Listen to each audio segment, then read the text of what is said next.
Welcome to the Kaiju Podcast. I'm Ralph. I'm Jorge. And today we're talking about the H-Man. 1958. A.K.A. Beauty and the Liquid Men. What?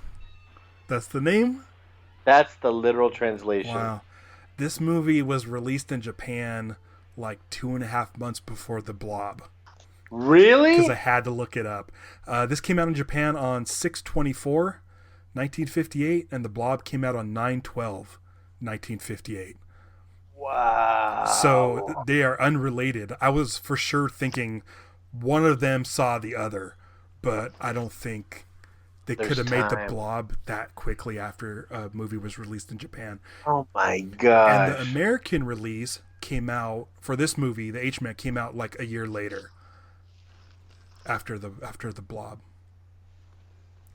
Because it's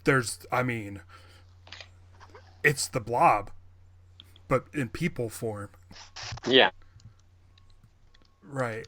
I had to look it up. I had to be like, is someone ripping off somebody else? And I don't think there was enough time for them to.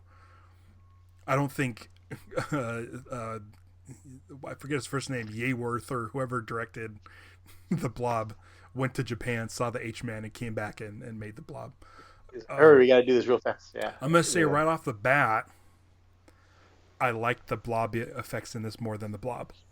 The Blob effects in this more than the effects on the Blob. Yeah, the physical, when not the animated stuff, but like when it was coming under the door and going up the walls and stuff. Like the real liquid, I thought looked cooler than the Blob. Okay. And I love the Blob. I just thought it was more well done. Like I thought it was more clever. Like you could tell that they built a miniature set and put it on its side in just a way to make it go up the side of definitely. I was like, are they? It looks like they're turning the walls around to use gravity. They did that really well. It's kind of like this came before Gas Man, Human Vapor, right? Yes, 2 years. And so because they did cool stuff like that when he was going up through the vents in that one. This is 2 years after Human Vapor? No, I thought this one was before Human Vapor. 2 years before. Oh, man. Hold on. Let me look up Human Vapor. Because I know one of the dates on this was... Human Vapor 1960. is... But that's the... Oh, yeah. Human Vapor came out in 1960. Okay. So I think I might have seen an American release for Human Vapor. I did not like it as much as Human Vapor, and it was Vapor definitely got better. Not only that, I get the when I was looking this movie up, and then I was like, because I knew there was a trilogy of transforming humans. Oh, really? There's a third one of these? Yeah, I sent you a poster. Okay, you sent. Okay, I saw that poster. The Secret of Telegian. Got it. Is the other one? Okay, because you sent this poster and I was watching the movie, and I was like, oh no, I hope it doesn't have spoilers, because it looks like the same lady and the same guy, and it looks like the Human Vapor guy. Yeah, because this is the Toho group. This is the studio players in the Toho things. A Secret of Telegian is the second one. Secret of Telegian translate the original translation, Electrical Transmission Man. Any word on if it's good? I don't know. Because I'm a little gun shy. Because I loved Human Vapor. I know. And I sent you that picture. I sent you that picture as I was starting the movie, and I was like, wait, I know there's another one. But it didn't come up because it wasn't Ishiro Honda. I was like, oh, that's what's going on. That's why it's a different guy who directed it. And then, but I was just kind of like, this would be cool because then it could complete the trilogy. And then we saw this, and then I go, or maybe not. Maybe we don't need to complete the trilogy. I don't know.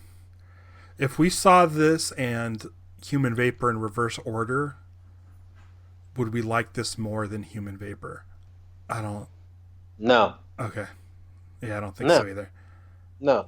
When I was watching the movie before he showed up, like before we saw him in the full-on goo, I was like, does the H in the H-Man stand for the human vapor man? Because I was like, this is like the same thing. I'll tell you one thing that I liked about this movie is the melting people. Yeah. I like the melting people a whole lot.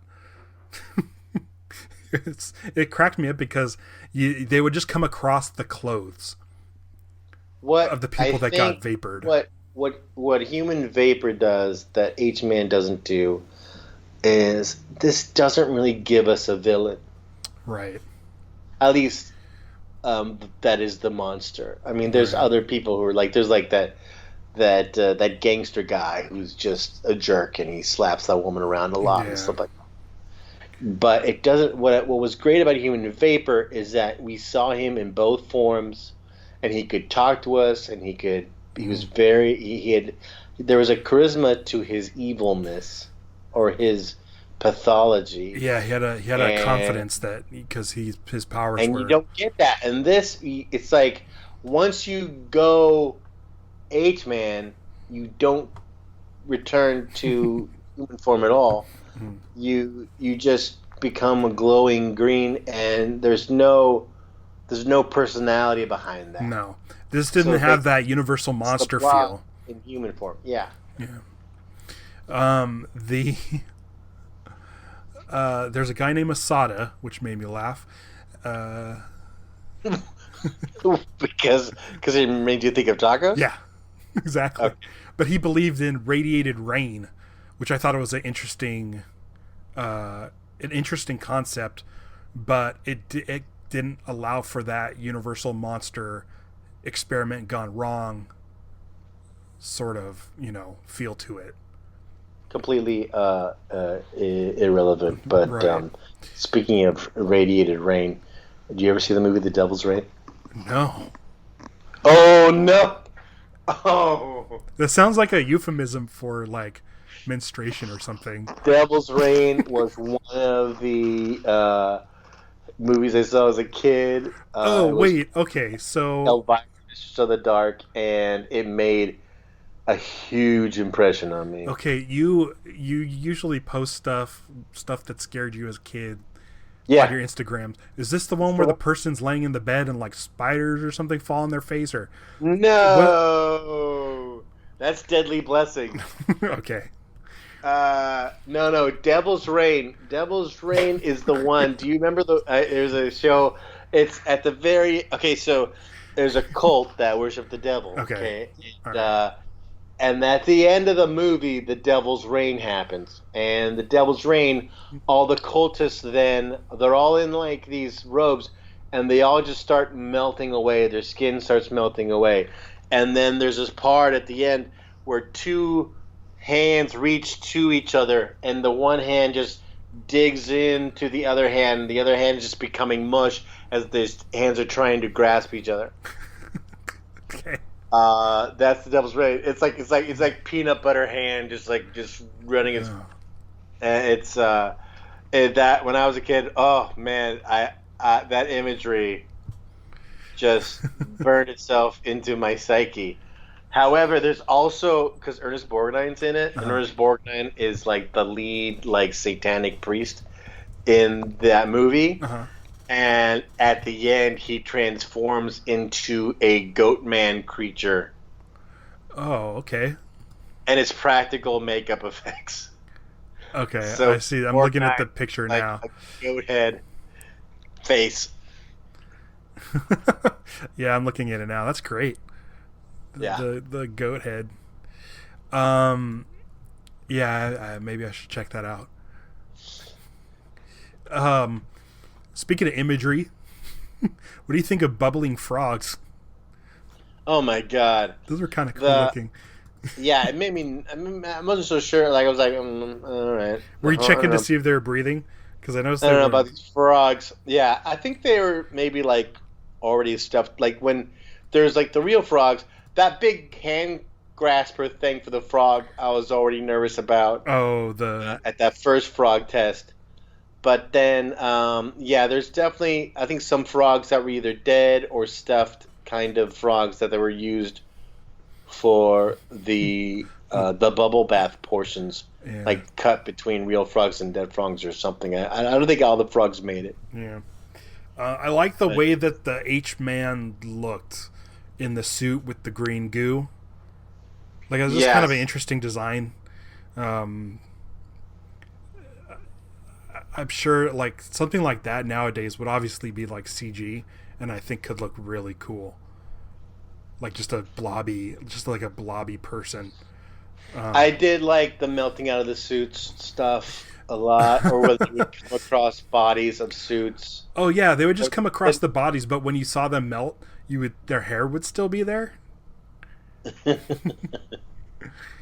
And I liked how there was like they used that as a strategy to to take off their clothes and make it look like clothes you must have been melted.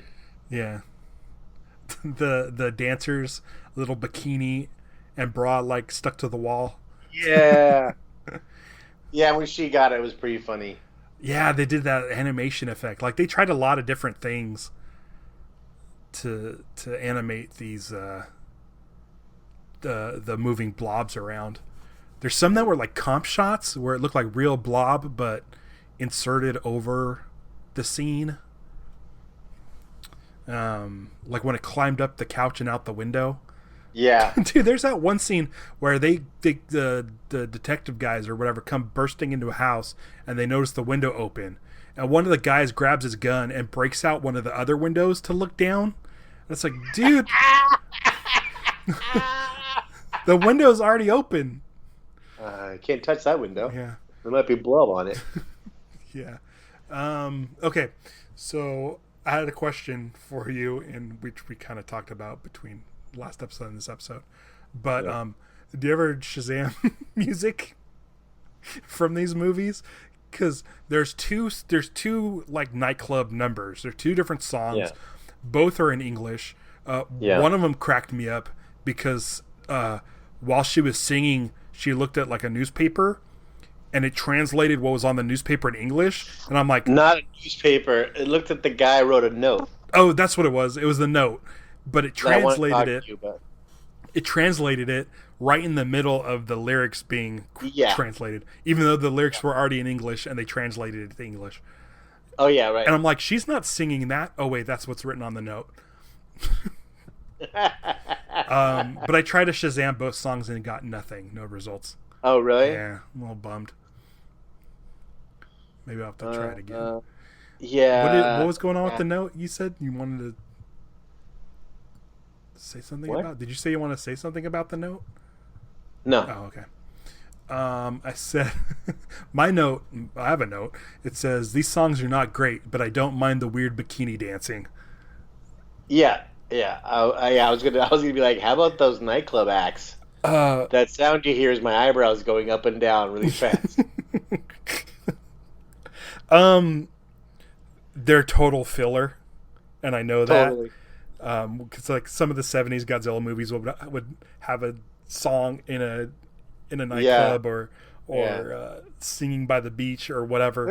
Her song, that first song is so awful. The muted violins. And it's just like a bunch of lines kind of strung together. It definitely, I feel it's almost like a derivative idea of like this is what an American song sounds like in a way. Right. It's like stringing and not sung particularly well, right? Yeah, and I was trying to figure out because I watched it in Japanese. Yeah, me and too. The song's in English. Mm-hmm. So this is the song. It's not like they made, as far as I can tell, it's not like there's one where she's singing and her lips seem to match. She's singing in English. Right. So I was like, this is the song they made for this. So it's kind of like weird and kind of like disconnected. Mm-hmm. But these songs in these movies are always disconnected. Yeah. So it's like, what who's this? Why? And then you the only benefit of the other movies is suddenly a monster shows up and interrupts the song. Yeah. It was there were I figured I'd play one at the beginning of the episode and one at the end. Go for it. Yeah. Usually we have like a kaiju sound and then we get into like some sort of action-y monster music, but both these songs I feel like they need to be showcased on the episode. All right, so now that we've seen the movie and we kind of understand what an H-man is and all that business. I don't know if I picked up on what the H stood for. What does it stand for? It's basically, I think it's like it's obviously that's an American title anyways, right? But I believe H-man like is hydrogen, H-bomb. Okay. H-man. All right. It's like this is the H-man is the product of the H-bomb. Okay. Essentially, Yeah. I think what we're doing in that. And the opening sequence, which was pretty good, I liked it. Like I was interested in that opening, where the guy he's there, he's got the gun on his seat. The cop goes and says "Good evening," that whole thing. Yeah. And then he honks. The guy shows up out of like the sewer grate or whatever that is. Mm-hmm. And then but then as he's about to put the bag in the car, he's like, and then he pulls his gun out and shoots down. Right. I don't know exactly what was going on there. I think he may have seen the H goo and was trying to shoot it. Because they do an awful lot of shooting at the goo. You're saying the H goo was crawling up his feet? Maybe. Because at first I thought, that guy did disappear, right? Yeah. That's the guy who we've been looking for this whole movie. Yes. Okay. But at first I thought, does he have to shoot holes in his body so that the H can goo out of his foot? I don't. You know? You shoot the foot, it'll drain out from the top, out the bottom. But I want to say he was shooting at the initial goo that's the only thing that makes sense to me. Because I'm like, did he just shoot his 2 feet? Because he was screaming. He was kind of yelling as he was turning the key. And I was like, I felt like there was something low. There was something down there that he was shooting at. But I was like, why is he having trouble opening the door? And then I think there's something. He saw the goo down there and was trying to shoot it. And then it took over him and he melted. But for a second, I thought he shot two ventilation holes. One for the air to get in and one for the goo to escape the skin. I don't know. It didn't make sense. But I think it was the goo attacking his foot. And he was screaming and he shot it. Because they would shoot at the goo like it would do something. Right. I thought it would be interesting because they kept making all this frog goo. Yeah. I thought they were going to pour that frog goo on the regular goo. And it makes some sort of weird man hybrid H-man frog. Half man, half frog goo. Or maybe like the DNA was going to like mess up his molecular structure so that he like the fly falls apart. Yeah. Oh, that's interesting.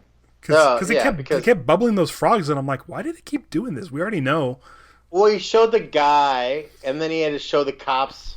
He had to like show other people. It's like, no, yeah, I got plenty of frogs here. Yeah, I'll show you how it works. It goes like this. Huh? Check this out. It's like the whole bit is like at the beginning, he's like going, this is a stupid idea. You're an idiot. Get out of here. Right. You go do your science. Yeah, it's stupid. He goes, all right, maybe you're right. Maybe you know what you're talking about. Let's revisit this theory of yours. Yeah.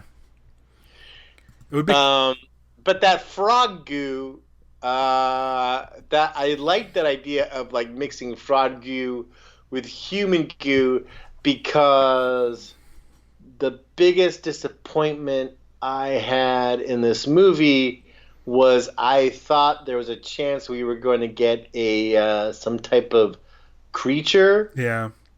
Some kind of a Zoidberg kind of creature. Right. Based on the poster. Okay, I haven't seen the poster. Oh no. No. I'm looking it up now. The H-Man poster. Oh, yeah. I get, yeah. When you look at that poster, it looks like there's a Zoidberg.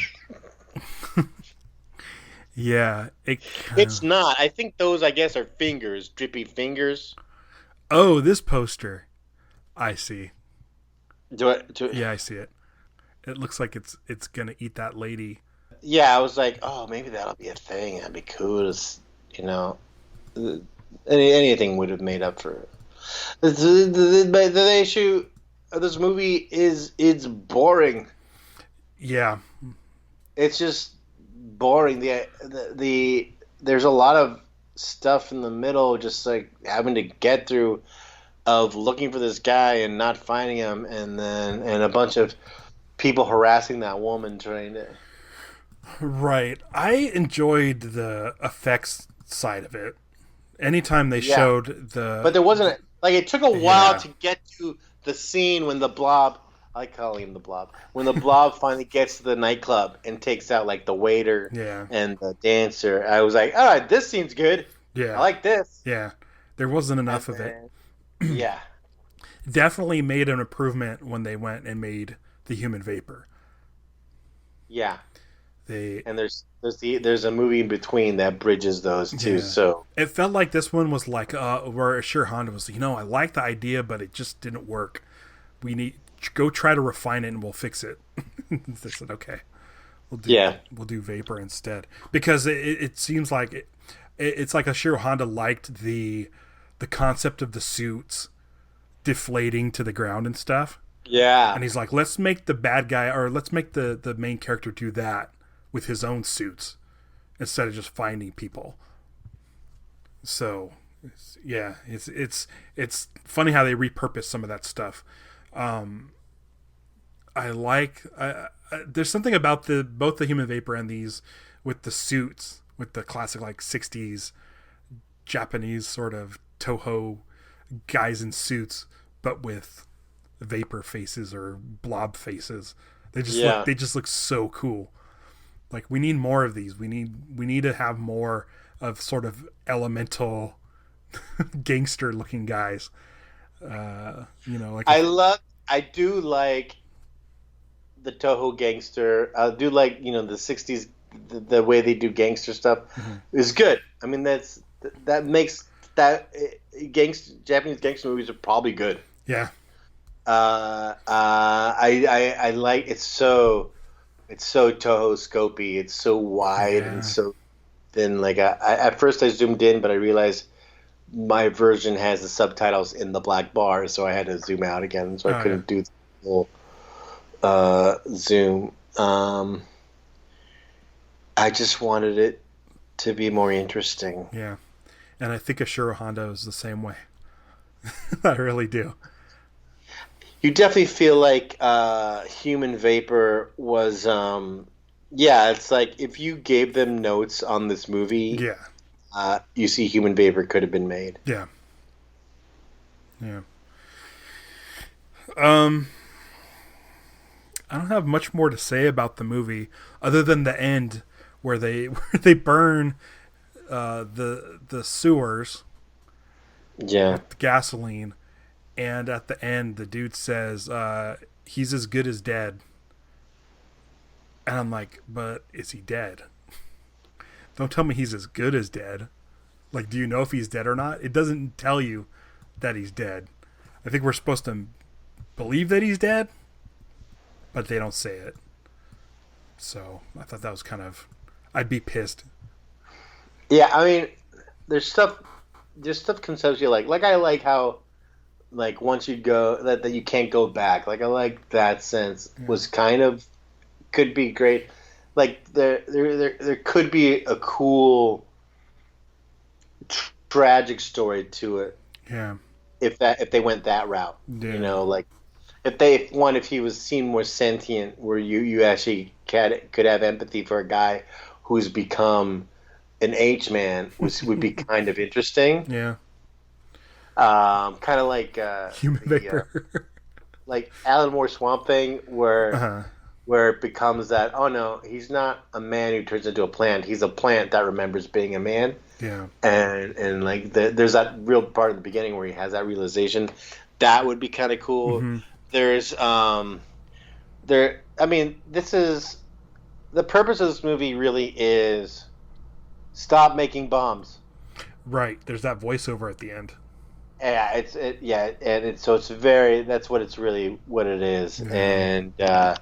and it serves that. It's just kind of dry and Yeah. slow.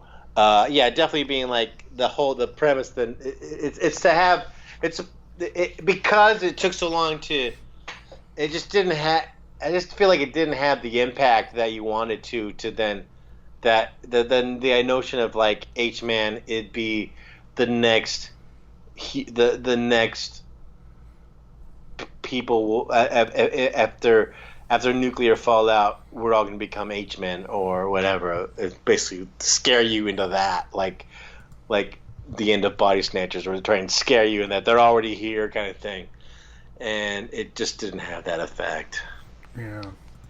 The H-Man may one day replace humanity as the dominant species on Earth. I was thinking, since we're so close to Halloween, Halloween is next week. It's just a few days away. Taking all the effects footage out of this would be fun to put as part of some sort of monster reel to play in the background of like a Halloween party. Yeah. Like if you just if you just have music playing and you just want images up on your TV, like this would all be really fun. Sort of. Yeah, like, I always like doing that with like old trailer bits, or I always look for ads for like those when they would do those stage shows of weird like monster kind of nights, where they'll be like, boys, hold on to your girls, right? Those kind of things. But like the free shrunken heads to everybody who comes. The dancer like laying on the ground, leaning up against the wall, and like the animated green going up her body and stuff, and she's screaming like all those shots of like crawly goo going up the walls and stuff is like perfect like Halloween montage party footage. So if anything, there's that. But other than that, the movie's kind of a dud for me. Yeah. So it's a That'd bummer. be cool if you could do like that they would be those places that have those clear plastic torsos that they'll sell shirts. Oh yeah. And stuff with, like, if there's a way to like make one of those and to make it look like someone's melting out, you cover it with some dish soap and make it look like someone's melting out of it, or like turn it into a lava lamp, make it like it's full of goo. I'm out of notes. It was fine. It was a fine movie. I would say it was a nice palate cleanser. It's kind of a good sort of to get to the next one, which I am very excited to watch. Episode 100. Oh man, this is a big one. We're one. At episode 100 already. Our next episode is episode 100. It's a big one. My gosh. Yeah, this is the biggest one we've had in a while. Yeah. The classic, we haven't watched it yet, Godzilla vs. Mothra, aka Godzilla vs. The Thing, which was an American title. Because I think the version I gave you is Godzilla vs. The Thing, but it's still Mothra. Yeah, this is going to be big. I'm excited. I think we came close on our last episode, breaking the top 5, but this next one we felt like for a while that Godzilla. The other ones seemed like it was going to be a real contender. Yeah. I only have one thing that we need to remind ourselves before we watch it. There will be natives. So. Oh no! Because it's Godzilla versus Mothra. Like, this is one of the ones where this is like where all that kind of stuff started. So we'll see. We'll see. I'm excited though. I'm hoping it's not too bad. We've survived several of these, but I'm excited This is This is like right dead center 60s Toho Godzilla. We'll see. I don't think it'll change your mind on Mothra the character, but I think we've any sort of kind of badass Mothra that's out there in the world we've already seen. So, but I think it's going to be good. I remember it opening strong. I think it opens with the ocean tidal waves and stuff. So, we'll see. I guess it's Mothra versus Godzilla. Okay. The Americanized version is called Godzilla versus the Thing. But yeah, it appears in the Godzilla versus the Thing. Yeah, I'm excited about it. I can't wait. But yeah, you should be able to watch that on kaijupod.com, where you will also get links to Twitter, Instagram, Facebook, and YouTube. So until next time, I'm gonna go to the club. Yeah, I'm gonna check out that nightclub. Yeah, no, well, not so much for the singing, but let's go check it out. Yeah, right. We'll go. Yeah, we'll just go disguised as patrons. Yeah. AKA be patrons. Yeah, we won't go dressed as cops. We'll go just dressed up as regular people. Which is the same. Yeah. Suits. Well, no, it's gray suits. It's like people wear gray suits, but cops wear black suits. Oh yeah. Oh. All right. Well, next one will be good.